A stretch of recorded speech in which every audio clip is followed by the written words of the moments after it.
Hey guys, what is up? I hope you're well. It's me, Athu, the Statsman. You join me live and exclusive right here on the Facebook page of the ThePapare Rugby and Straight Up Rugby. Well, this week, no exception, the guests just keep getting better and better. This week's guest, he needs no introduction, as I've been promoting this all week long. He's the sharpshooter or the clutch goal kicker in Sri Lanka Rugby. Absolute gentleman, great smile on his dial, a man who has influenced a lot of players over the last decade, and a true great, especially over the last 10, maybe 12 years. And this guy is none other than Rizah Mubarak. Rizah, welcome to the show. How are you? Hi, Boa. I'm good. And how are you? Very well, thank you. Look, again, thanks from myself and everyone at ThePapare Rugby and Straight Up Rugby for accepting the invitation at short notice and coming on the show. So, what have you been up to these days, Rizah? Obviously, lockdown, and unfortunately, the season was cut short as well. Fans were probably dying to know what you've been up to. First of all, thank you, Boa, for having me here. I really appreciate it. And about the lockdown, not bad, Boa. Trying to keep myself occupied. I've been baking, I've been reading, gardening, trying different stuff. But honestly, I've been spending some quality time with my son.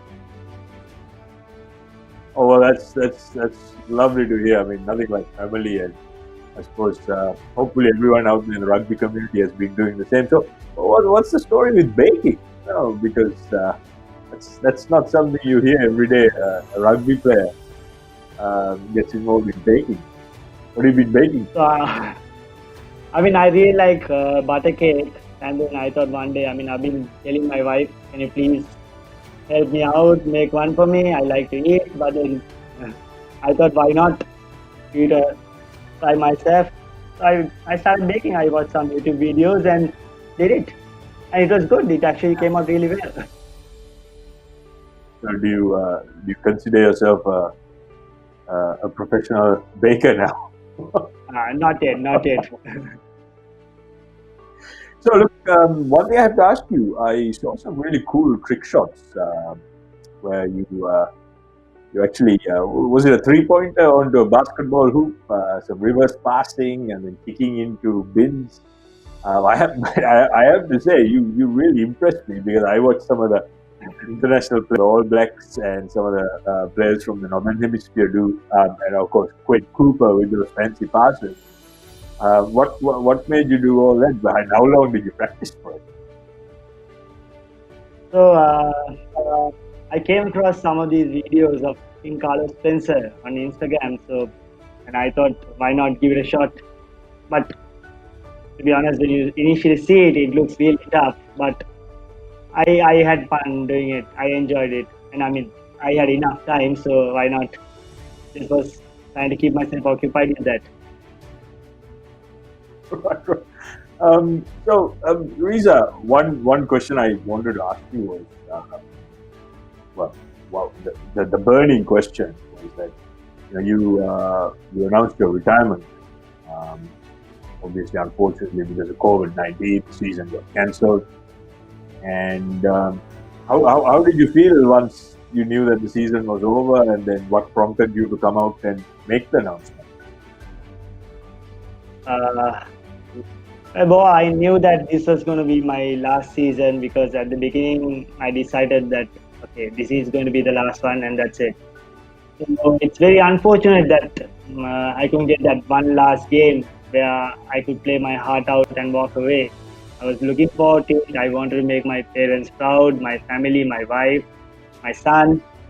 So I just wanted to play one last game in front of them. But God had other plans. This is life. You have to live with it.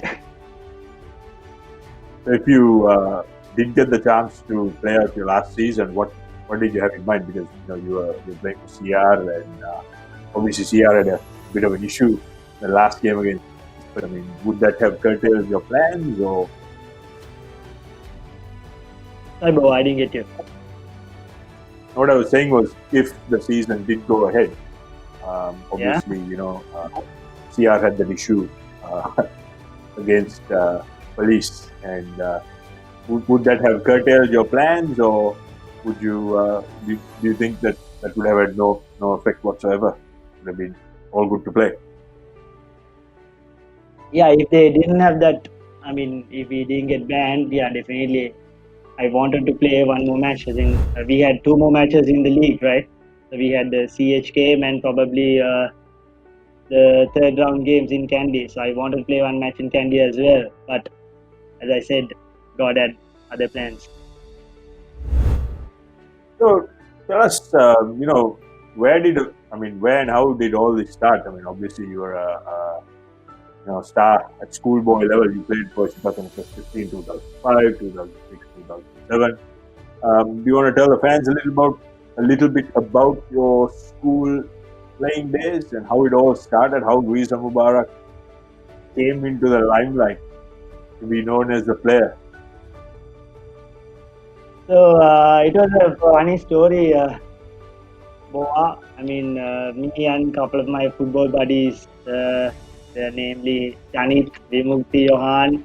So we thought, why not, we'll give it a try. We'll go for rugby practices and see how it is. And also, at rugby practices, you get free meals and you get to use the gym. I mean, not that I actually use the gym at all. I mean, but also, boy, at Isipatana, rugby is a religion. So you have to try it and see if you actually if you can do it or not, if you have it in you or not. So I went for practices, and my first job was to pick up balls for the first 15 kicker. So what I do is I pick the balls whenever he kicks, and then I kick it back to him. And one day, this coach we had, Tushar Bandar, he came and asked me, Ali, kicker and pull on me, 60 agahal balloon. So yeah, and the rest is history. That's a really interesting story. So, what was it like your first season at Isipatana, and what was it like, and what were some of the memorable moments when you were a schoolboy rugby player? So the first season I remember that was in 2005. 2005. I was this very skinny guy. I mean, still skinny, but I remember I didn't know much about rugby. All I knew was just to when you get the ball, you catch it and then you kick it, or if you can, you run. If you can, you pass. That's it. And I remember one of those matches was Trinity game in 2005. We won. Trinity had a very good team. They won Bradley, and then they came to Havelock Park, and we won the match 6-5. And I scored two penalties, and that was my first game I remember in 2005, and that was and one of the best ones as well. So that gave me some interest to continue rugby. So, with goal kicking, I mean, did you know that you had a talent before you started kicking balls at rugby practice and picking balls up and having a shot at the post? So, I mean, did you play any other sport like football, or was it just something you worked on and just developed? So, Boa, I started as a football player first. So that certainly Right. helped. I mean, my dad was a national football player, so he taught me everything he knew. My childhood memories are mostly kicking the ball with my dad at the park. So I'm sure my mom and dad are watching this right now. So hi, mom and dad, thank you for everything you have done. So apart from that, Boa, uh, yeah, so football helped me a lot, and and I learned all the basics at a very young age. So that helped me a lot, Boa. Excellent, excellent. So, after playing school, then you obviously transitioned into club rugby. Now you played for three different clubs as well. Tell Oh, us a little bit actually. about that. Oh, sorry, four clubs. But there you go. What was it like? So straight after college, you transitioned into club rugby, or how did it work? So I was a big fan. I was a big fan of Sia even before I started playing rugby. I used to go and watch Sia versus Candy games, and so while playing my last season for college in 2007, I got a call from Jehan Kanagaratne, who was the president at CRNFC, and he asked me if I'm interested in playing for Sia. Then I was like, of course, why not? I mean, this is my favorite club. And then after that, I played for three other clubs. But I really loved playing for different clubs because I learned a lot. I mean, I met a lot of people. I made a lot of friends, and I worked with different cultures. So it was really good, bro. I really enjoyed it. I mean, if I could do it again, I would definitely do it. I'm sure you would. Now, folks, all you out there watching the show, please feel free to ask Rizah a question, anything. You can ask him anything. All you have to do is ask the question. Just comment below on this transmission, and I will put it right across to the man himself, and you will answer. So, what was it like starting your club career at CR, which is arguably the most prestigious or one of the most prestigious clubs in Sri Lanka? What was it like? Ah, that was a dream come true, Boa. I remember the first time I went to Sia, I actually jumped. I mean, we didn't have money to buy tickets to go and watch matches, so and then later you get an invitation to say that to come and play for the club, and it was a very good feeling, and I had so many seniors I looked up to at Sia, like Paito Fernando, Dushan Cleuke, Sheriff Mohammed, who was my favorite player at that moment. So he was playing fullback as well there. And my first captain, Samir Mohammed, players like Ashen Kartesh, they were really good guys, and I looked up to them so much. And to, I mean, when you get to play with them, it's like a bonus. Why not? Yeah, certainly. All you were in great company, and you played during a time where Sri Lanka rugby was really on a upward trend. Now, from CR, then what happened? Where did you head off to next, Uh, Rizah? then I joined Navy for Navy Sports Club. Any particular reason why you shifted to Navy?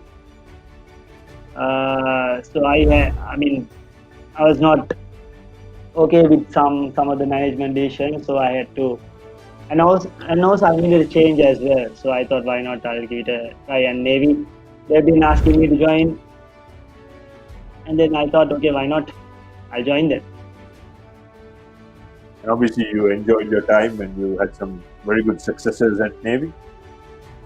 Yes, as I said before, I made a lot of friends. I had so much of friends playing for Navy as well. Yeah, you look and sound like a very likable guy with a big smile. So I'm sure wherever you went, you had a lot of friends. Now, speaking of friends, we got a question from Prasad Jananga. So the question he asked is, how is the internship under Simon Aya? Does that make sense to you? Simon, Simon Aya works at our place, so basically I'm helping him out these days. As I told you, like with gardening, baking, and cooking and stuff. So I help him out. I learn a lot from him. So yeah, that's what he's talking about. I see. Well, thank you, Prasad, for asking. First question on the thread, in fact. So, Rizah, coming back to the whole club circuit. So, after playing for Navy, then you obviously moved on to Havelocks, or was it Yeah, Police? Police and Havelocks. Played one season. What? And obviously, you had some tremendous success at Havelocks. In fact, the photo on our flyer this week was you holding the trophy aloft. So, what was it like at Havelocks? If you want to tell the fans about the experiences, some of the players you played with, and of course the culture at Havelocks. I loved it at Havelocks, Boa. Honestly, that is probably the best season I ever had, and because I think I had the best season because I enjoyed it a lot. I mean, we had very good players, good youngsters, very decent guys. I mean, they would give their 100% on the field and even at practices, very genuine guys. And we had coach Saad Matis, who is the mastermind and probably, I think, the best coach in Sri Lanka. So, and we had a very good set of leaders as well in that club. And I mean, when you have all that, you just have to perform. You just have to come for training. And coming for training, it was really fun because every day it doesn't feel like you are at training. Like you're going to see your family. I loved it, boy. Excellent. So, question I have for you is, I mean, what's it like training and being coached under Kanath Martis? Because obviously he's a very clever tactician, and he's a student of the game, and he applies it right across. What's it like, him as a coach, and what's it like to be coached by Martis? So I met Mr. Sanad Martis in 2007 first. So that was when I played for Sri Lanka under 19. So he was my coach then, but at that time we had a different relationship. As in, I didn't know him that much. But from that to play with him in 2017 at Havelock, I think I saw a big difference. I saw a huge difference how he treated us, how he treated all the players, and I think he has learned a lot. As in he has changed as a coach, and that is something you want to see in a coach, right? I mean, and and he was very good at his planning and then his tactics at training sessions. And more than anything, he made sure that all this they were in the same page, so they understood whatever he was trying to say. You just had to listen to him. That's it. Um, Question also I have is especially for the young schoolboys who are aspiring to be club players and beyond. I play for Sri Lanka. What's it like transitioning from schoolboy rugby to club rugby? Sorry, Boa, can you ask me again? The question I was going to ask was, what's it like to transition from schoolboy rugby to club rugby? What are some of the key things, or what are some of the key ingredients you need to bring to the table, so to speak? Just after leaving, or being a schoolboy rugby player, how do you adapt? How do you become a good club rugby player? So one of the main things is that you have to be okay with the change. As in, like at schools, you'll be playing with players who are in the same age, and in clubs, you have to play with guys who are probably 10 years older to you, and then you have to listen to them, and you have to make sure that you respect them, and also yes, you have to make sure that you do your thing as well. So as long as you are comfortable and confident enough with your skills and you are a great team player, I think that transition will be a very hard one, but a smooth one. Awesome. Look, I'm going to take a few questions and comments on the thread. It's time to heat up now. Right. So we got a few questions here. Well, actually, a comment. And this is from Rizah Mubarak. Rivka says, both Mama and Dada are watching the program and they are really proud of you.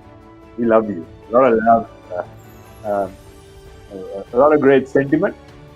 And also, Tariq Pai says, Rizah Mubarak, you are a true legend, brother.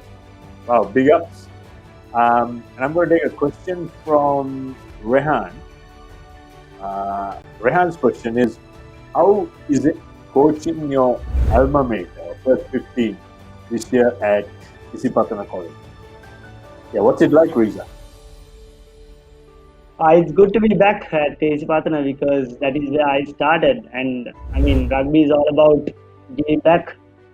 So I think I think I came to Isipatana at the correct time as I finish my rugby season. As I retire, I can start. I mean, I want to give something back to the game, so I can start with my school. It's really good to be at Isipatana, and unfortunately, the season I don't know if they are going to continue or not, but it's like I'm back home. So Ishipatana, in my view, Manil Karuberu, I think, is probably the most intelligent player and easily the best and most skilled player in the Sri Lanka Schools League at the moment. I mean, he's almost had, 6 years of first 15 rugby. So with a player like that, what do you think Ishipatana's chances are this year, provided that, of course, the Schools League resumes? Are they, do you think they're a contender to win the league this year? If it happens, of course. I think Manyaka Ruberu is a very good player, as you said, a very intelligent player, and yeah, we have a chance of winning the league. And I mean, every other school they won't win it, but I'm not going to say that it's going to be easy or anything because every school wants to like give their 100%, and especially when it comes to schools, they do that. I mean, it's not like clubs. When it comes to school, they do that. So everyone wants to win, and having Manyaka in the squad is actually good. And my job is to get the other guys in the backline to play as good as Manika, so that Manika's job is easier.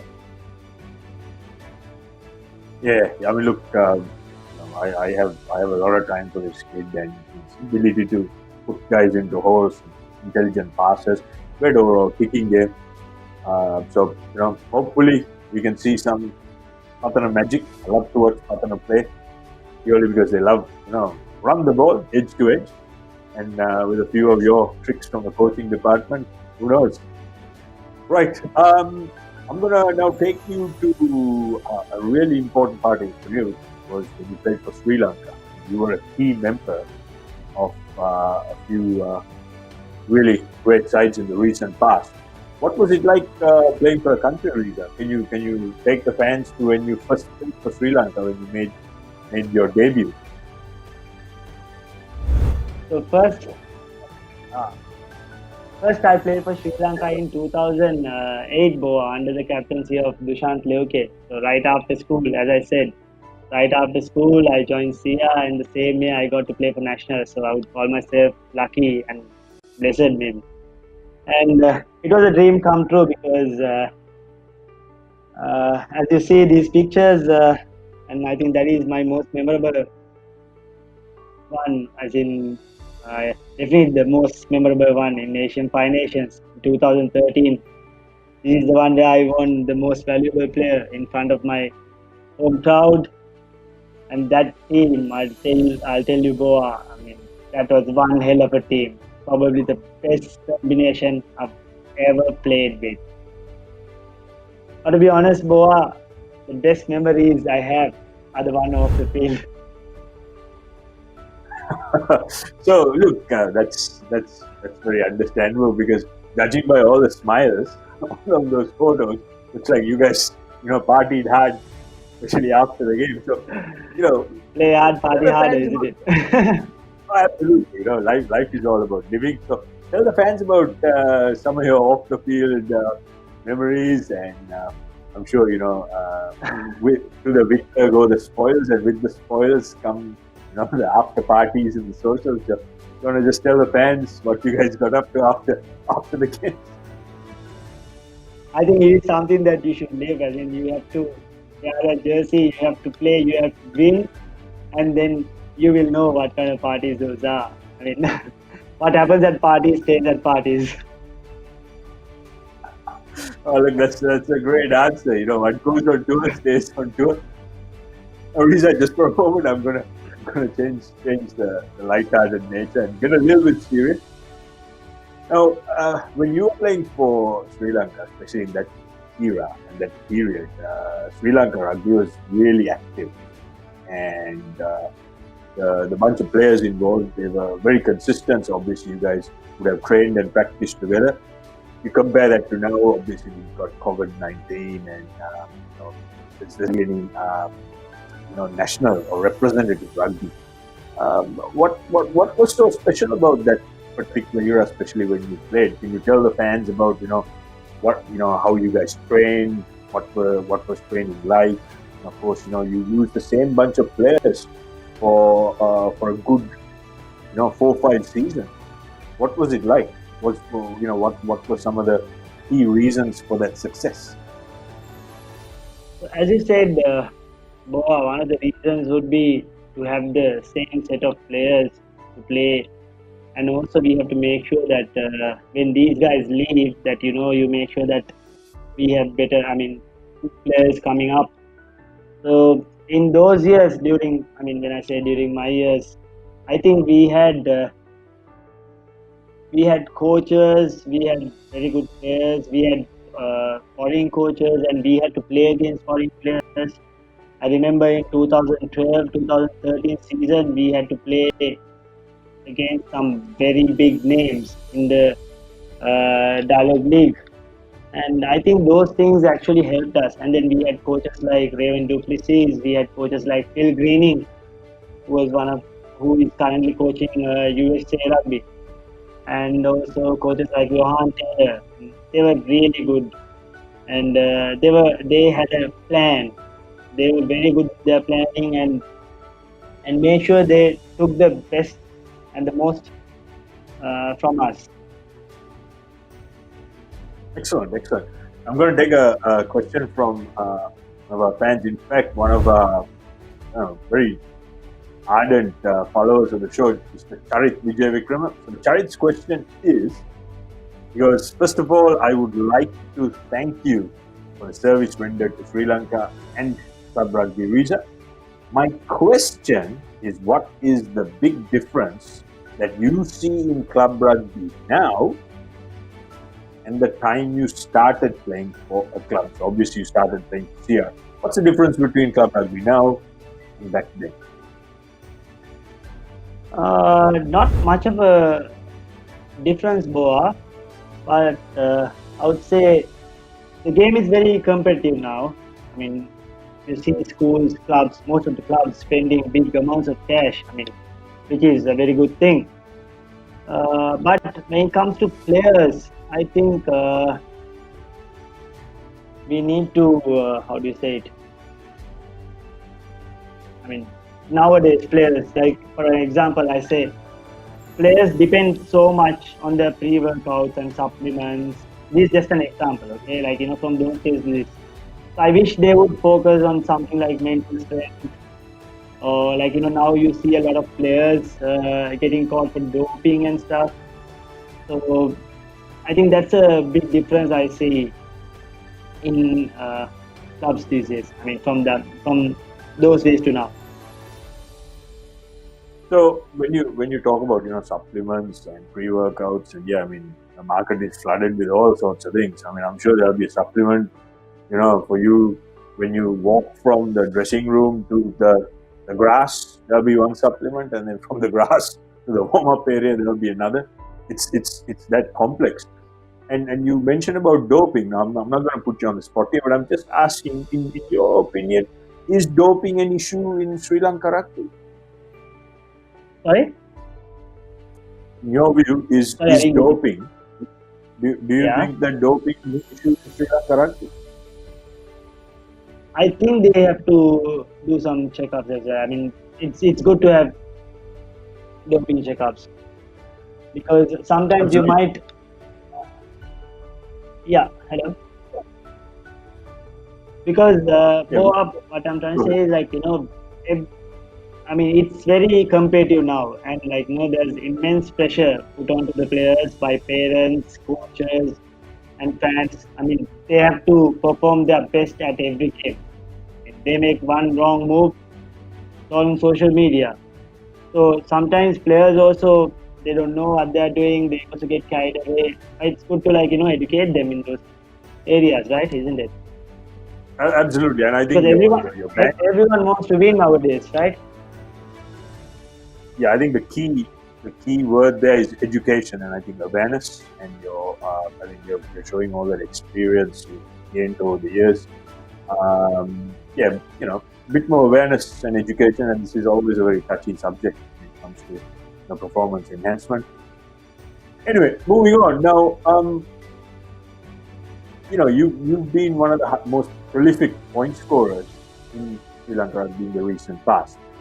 You want to just tell the fans on how you got into goal kicking and how do you practice, how do you perfect it.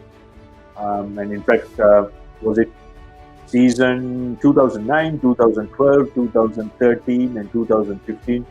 The Asian Five Nations, you're the highest point scorer. You scored more than 200 points, combined for Sri Lanka.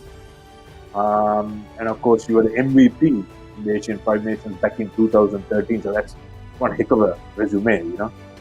Most people struggle to put 200 points in all of their career and lifetime.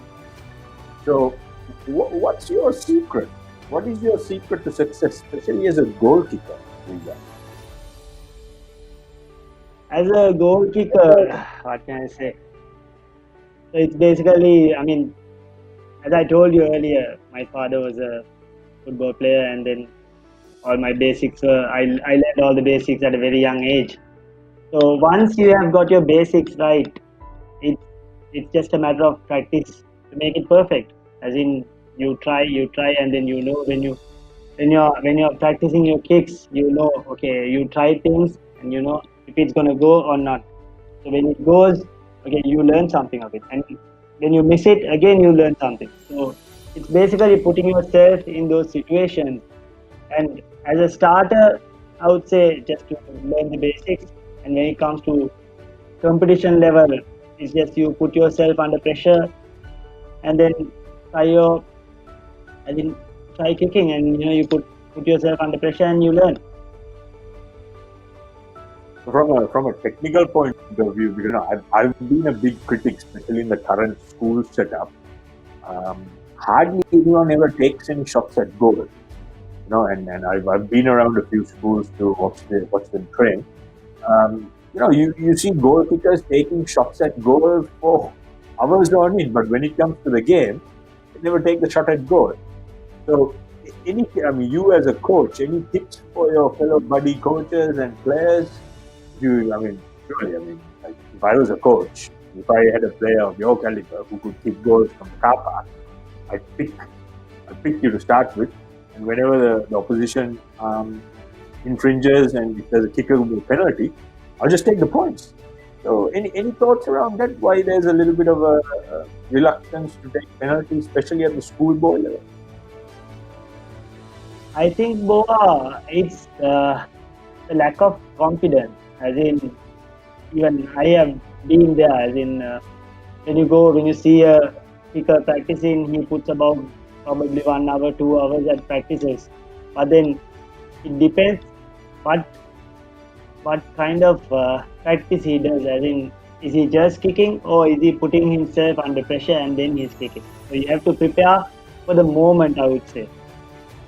As in rugby, you at practices you try about 200 kicks, and then at a match you get about 5. So I think more than practicing 200 kicks, if you practice about 30 kicks or 50 kicks, and then you give your 100%, you put yourself under pressure, and then if you practice that, I think that will give you a better result when it comes to the game time.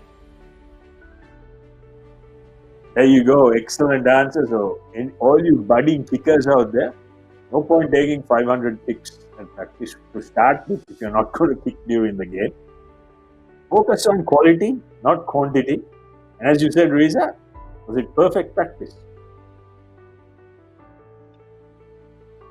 Makes you perfect. So that's right, perfect practice makes you perfect. So you did say that you have to be in the moment. So any tips for those budding place kickers out there? How do you train yourself to be in the moment? Do you have any visualizations, or do you have like a little method you go through when you place that ball and take a step back? Talk us through. So, so there are certain things that I do. Okay, if I mean, everyone has that. Whenever they go to kick, I'm sure in the back of their mind, okay, they have that sound that they had someone that says, okay, is this kick gonna go or not? Go or not? Okay, what if I miss this kick? I'm sure everyone gets that when they are about to kick. But what I think is, I mean, when you can think of that, that means you're not putting enough attention to your kicks because you're not putting enough attention. That is why you are getting those those people saying behind if it's gonna go or not. So I would say like put yourself through those situations. I mean, even at practices, you take someone, let them talk to you. Okay, tell him to say that this is not gonna go, and then you challenge him. And maybe in that way, yes, I think I have tried that way, and it has helped me. So, any memorable goal kicks or penalties or conversions you can recall where you actually had to kick the goal to win the game? Uh, Not to win, I think there were many, but I remember this kick. I'll tell you, the reason why it was, and I was under a lot of pressure during this kick because we played in 2014 against Japan. So Japan scored about 100 points to us, and then we get our first penalty in the Japanese half. So after 100 points, you can imagine, boy, you get your first opportunity to put some points on the board, and then when we get that penalty, everyone in the, I mean, everyone in the team and on the bench, everyone, they have put their hands to the post, and except for me. Okay, and then I'm like, all right, okay, now we get only chance. This is the only chance that we are going to get, and this is the only chance I get to put some points on the board, and I don't want to disappoint my country or team. And I was under a lot of pressure at that time, but somehow it went through. But I still remember how much pressure I felt and how nervous I was before that game. Well, there you go, folks. All that perfect practice made sure that he was in the moment, and even if you're 100 points behind on the board, you still feel pressure. But what was it like playing against Japan? Because for most of us, we will never experience that. And as you know, Japan are now a true legitimate tier one nation. What was it like playing against Japan? And what was it like to be 100 points behind on the board? So Japan actually, that was in 2014. So that Japanese team went to beat South Africa in the Rugby World Cup. So you know what Japanese team I'm talking about. And this Totally. team, but I mean, I would say they are more prepared than us. I mean, when we go for a tournament, we train for like 1 month, and then we just go and perform. And for a team like Japan, they've been for like 4 years, and they are professional players, and we are. I mean, we don't have contracts here, so we just play for the fun of it and play for the love of the game. Oh, absolutely. What an experience. And yeah, that was a fantastic Japanese side. Well coached, great tactics, and they played with some real passion. We're going to look at some comments and questions, Rizah, one of your fans here. Fazil is one of the best speakers. Yep, no question. The question comes from, looks like it's Senali Ranatunga. Senali asks, if you were to play one more match, who would your team consist of? So he's asking you to play, she or he, I beg your pardon, he's asking you to play selector. So who would your team consist of? Now, My God, you be kind because most of your friends will be watching. that's a tough one. Really, put me on the spot. I would say, can I pick a team instead of saying a set of players because Yeah, of course, it will take a lot of time, could, right? It will take a lot of time, right? So if I could play one more match, I would play that 2018-19 Havelock's team. What was so special about that 2018-2019 Havelock's team? I really enjoyed it, those boys were really down to earth guys, and they were very genuine. They had no hidden agendas, and they just gave their 100% to the team. I really loved playing with those guys. It was a very young side, wasn't it? It was a very young side. Of course. Lots of school boys, obviously coached by Martis. Great tactics. You really troubled some of the more fancy teams. And to me, it actually felt like, in a professional competition, when you have a bunch of guys who play, purely because they actually want to play rugby, they bring that whole amateur, the love of the game into the field, and then we could actually see that. I think that's probably what would that be a fair statement, Luis? Yes, yes, of course. I mean, I played for Havelocks in my ninth year, probably ninth or 10th year, but I saw the difference. I mean, I remember when I first joined SIA, it was just like that. And in 2010, when Dushant Leuke captained SIA, it was more the same. But at Havelocks, it went to a different level. Boy. I really enjoyed it. I'm sure like most of the guys did that too. And maybe that's why we won the Clifford Cup and we were able to beat Candy, and we had great memories on and off the field. Yeah, I'm sure, because one part of playing club rugby is, of course, off the field. Those memories, especially those socials, those parties, and it's good to know that times haven't changed because, when I played club rugby for CH, it was pretty much the same thing. I guess the only difference would have been we had good parties even after practices and training. But that's all part and parcel of the game, and all great memories. So, Lisa, I've got a question. Like, uh, now that you retired from the game, um, what's the next phase? I mean, you're obviously coaching Sipatana, which is a real high pressure job. I suppose at the best of times, every Sipatana supporter will want Sipatana to win by what 100+ points and score 10 to 15 tries. So that'll be a lot of pressure. Um, what are your plans after rugby? Are you looking at getting involved more in full-time coaching, or are you looking at sort of getting into administration? And obviously, with your goal kicking skills, are you looking at being a specialist coach? Have you got any plans? Yes, Boa. I mean, I love sports. I definitely want to be in the field of sports, so preferably in rugby.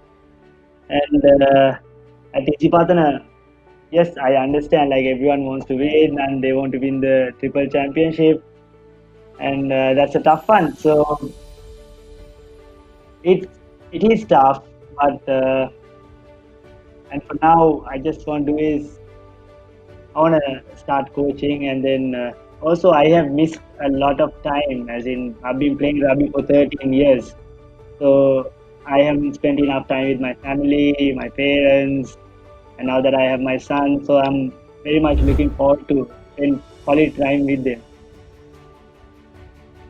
What's it like? I mean, the current context. What's it like juggling family life, rugby, and obviously, you work full time as well. What's it like from a player's point of view?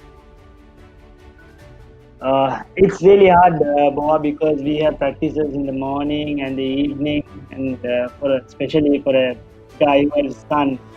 I mean, when I wake up, my son is sleeping, and when I go back home after practice, he's still sleeping, so I hardly get time to spend with it. So luckily, this lockdown has helped me a lot to catch up with all that I have missed. It looks like that's a common theme with most of the rugby players and the fraternity. Everyone's actually catching up. Every other player, coach, and administrator I talk to seems to be catching up with family. So that's a wonderful upside. And I'm pleased to hear that you two have benefited from it. Now, Riza, one thing I do want to ask is you played the game almost 16 years now in Sri Lanka. It's a long time. You've seen a lot of players come and go in the time. Same with administrators. The way the game has ebbed and flowed and how it's evolved. So, with the current situation, with the current game in Sri Lanka, what are your thoughts? What can be done? And do you think the game is uh, better, or has it evolved? I mean, if you had an opportunity to make any suggestions, is there something you would do? Would you do anything differently?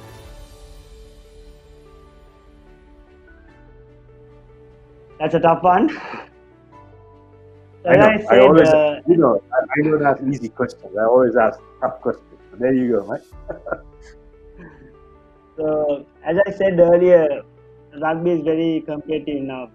Like schools love spending big amounts of cash, and but I am sad at how the national setup has turned out to be because during my years I've seen how politics have ruined the game and how the administrators have worked towards their own agendas. It's sad to see, the game you love the most. I mean, if you see rugby in South Africa, like that unites the whole country.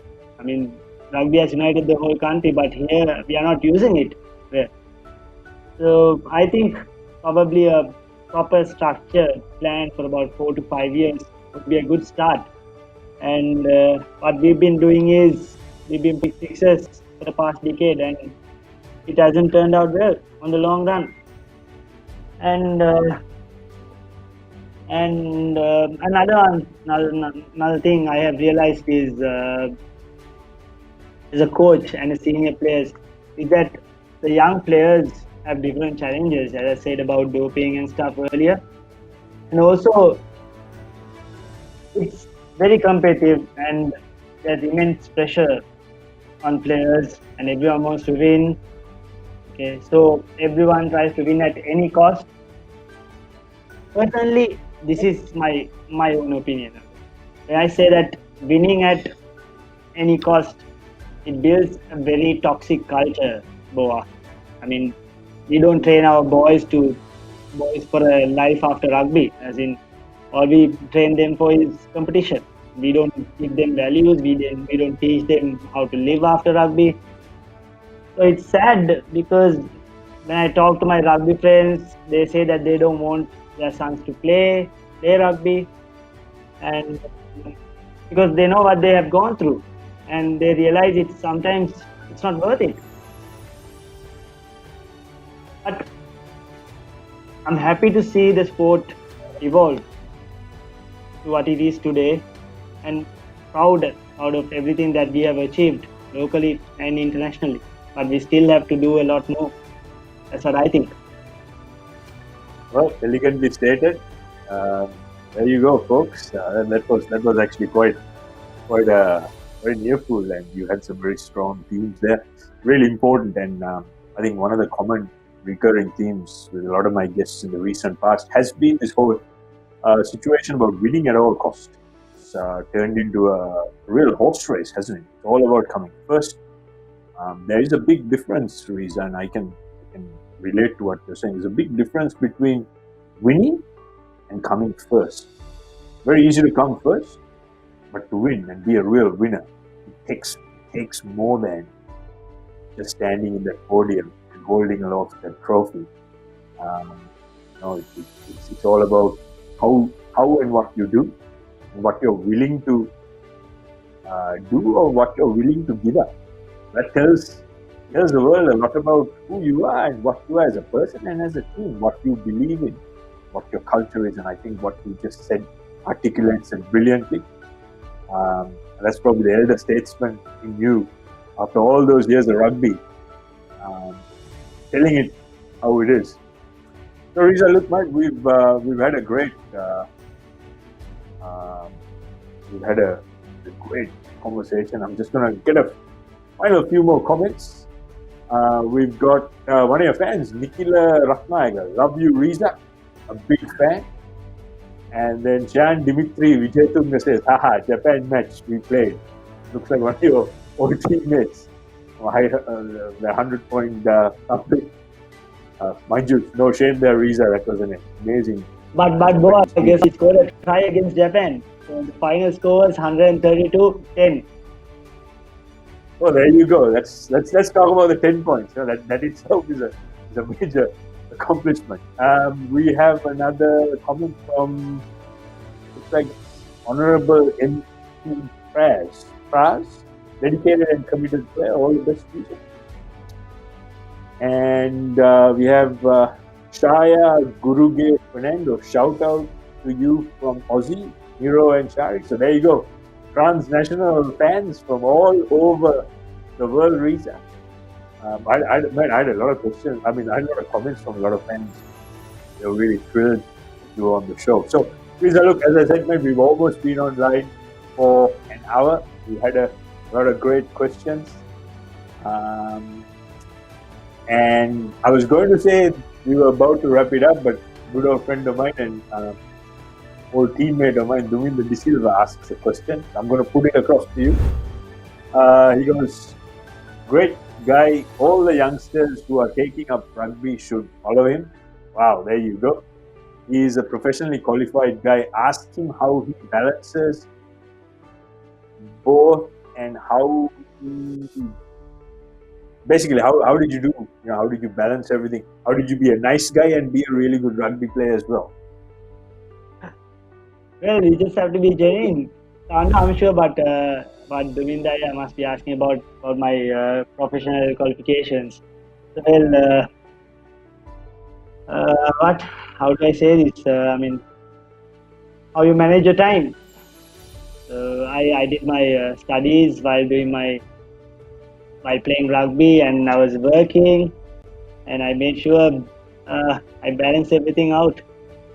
And I had a lot of fun as well playing rugby. So be genuine. You give your 100%. I really believe in this. If you really want to do something, just give your 100%.